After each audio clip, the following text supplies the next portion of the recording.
Vegetable pulao करत आहे तर तो लहान बाळांसाठी पौष्टिक खूप असतो। मी त्यामध्ये वेगवेगळ्या प्रकारच्या भाज्या ॲड केलेल्या आहेत कारण लहान मुले हे जास्त करून भाज्या खात नाहीत। मग तर मी काय करते, भातामध्ये हा सगळ्या वेगवेगळ्या प्रकारच्या भाज्या घातलेल्या आहेत, त्यामुळे बाळाच्या पोटात ह्या वेगवेगळ्या भाज्या जातात। तसेच आपल्या सुद्धा आहारामध्ये वेगवेगळ्या भाज्या हा खाल्ल्याच पाहिजे। तर आपण आज व्हेजिटेबल पुलाव मी करून दाखवणार आहे, तर तो तुम्ही सगळ्यांनी बघावा। इथे मी तुम्हाला आज व्हेजिटेबल पुलाव दाखवत आहे। यामध्ये मी आता तेल घालत आहे। तेल थोडं गरम होऊ द्यायचं।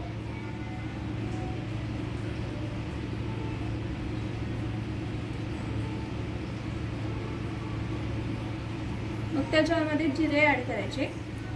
जिरे असे तडतडले की आपण त्यामध्ये कांदा, चॉप्ड कांदा टाकला।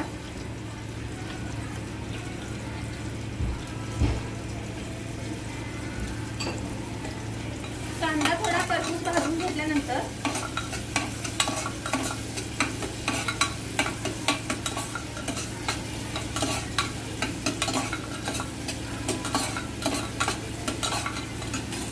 त्यामध्ये मी आलं लसणाची पेस्ट टाकत आहे। हे सगळं आपण व्यवस्थित नीट भाजून घेतलं पाहिजे।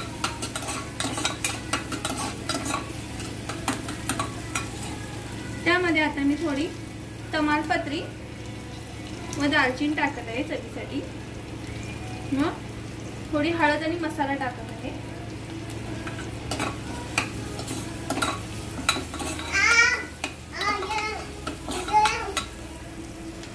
चॉप्ड टोमॅटो 50 ग्रॅम टाकत आहे।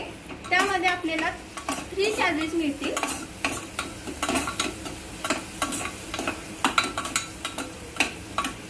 तर आता मी ब्रोकोली आणि मटार टाकत आहे। 23 ग्रॅम ब्रोकोली आणि 120 ग्रॅम मटार। आपल्याला ब्रोकोली हा कशासाठी खायचा आहे, तो हार्ट हेल्थ साठी चांगला असतो आणि लहान बाळ आपली जास्त करून ब्रोकोली खात नाही, तर आपण भाज्यांच्या भातामधून हा खाल्ला जाईल म्हणून मी हा ब्रोकोली ऍड केलेला आहे। तर आता मी त्यामध्ये 89 ग्रॅम चॉप्ड मशरूम टाकत आहे। त्यामधून आपल्याला 20 कॅलरीज मिळतात व त्यामध्ये हाय फायबर्स असतात।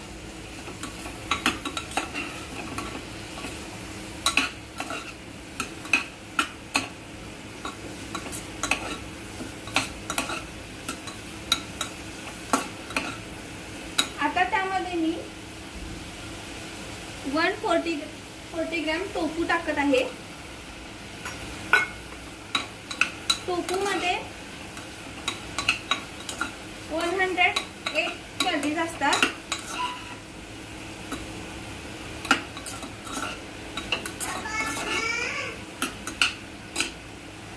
आता यामध्ये मी 200 ग्रॅम कोलम राईस घेतलेला आहे। हा स्वच्छ धुवून घेतलेला आहे।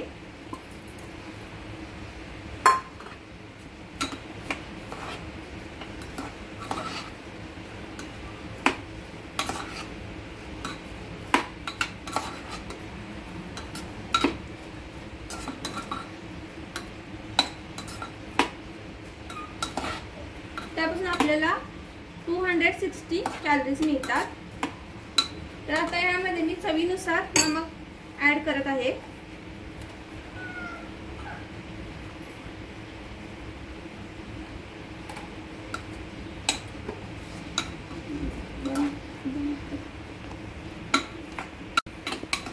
हा असा थोडा वेळ आपण भाजू दिलेला आहे सगळे, आणि त्यामध्ये आता आपण वॉटर ऍड करायचं आहे।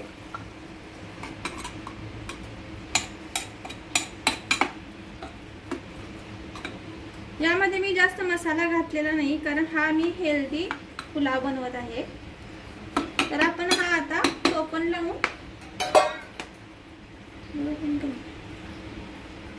आपल्या आता 3 शिट्या झालेल्या आहेत। तर आपला हा पुलाव आता तयार झालेला आहे। अशा प्रकारे छान असा पुलाव, व्हेजिटेबल पुलाव तयार आहे।